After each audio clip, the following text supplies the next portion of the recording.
প্রিয় দর্শক আসসালামু আলাইকুম। দর্শক আপনাদের প্রীতি ও শুভেচ্ছা জানিয়ে শুরু করছি আমাদের আজকের প্রতিবেদন। তো দর্শক আজকে আমরা এক অসহায় মেয়ের গল্প তুলে ধরব, যার নাম হচ্ছে জেসমিন।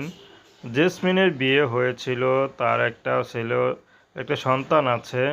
তো তার স্বামী নেই, স্বামী ডিভোর্স দিয়ে দিয়েছে, তার বাবা নেই, মা আছে। তো বর্তমানে তার মার কাছেই থাকে।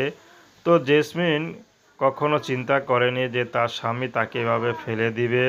তো জেসমিন চাচ্ছে এখন 50, 60, 100 বছরের কোনো পুরুষও যদি তার পাশে থাকে, জেসমিন বিয়ে শাদী করতে রাজি আছে। জেসমিনের ব্যক্তিগত কোনো পছন্দ নেই, কারণ জেসমিন তো একবার স্বামীহারা হয়েছে, এখন আর তার কিছু দেওয়ারও নেই। তো তার এই অকেজো এই শরীরটাকে যদি কেউ বিয়ে করতে চায়, ভালোবেসে আপন করে নিতে চায়, তার বয়স যতই বেশি হোক, জেসমিন সারা জীবন তার সেবা করে যাবে।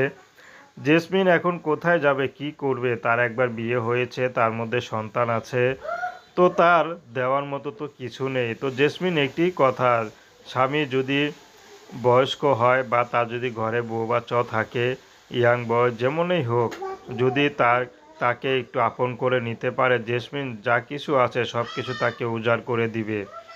তো দর্শক, এই ছিল জেসমিনের জীবনের সংক্ষিপ্ত জীবন কাহিনী। তো জেসমিন চাচ্ছে শুধু ভালো একটা মানুষ, যদি তার ঘরে বউ বাচ্চাও থাকে তারপরও জেসমিন রাজি আছে। তো জেসমিনের যে সব কিছু মেনে নেবে, জেসমিনও তার সব কিছু মেনে নিয়ে বিয়ে শাদী করবে।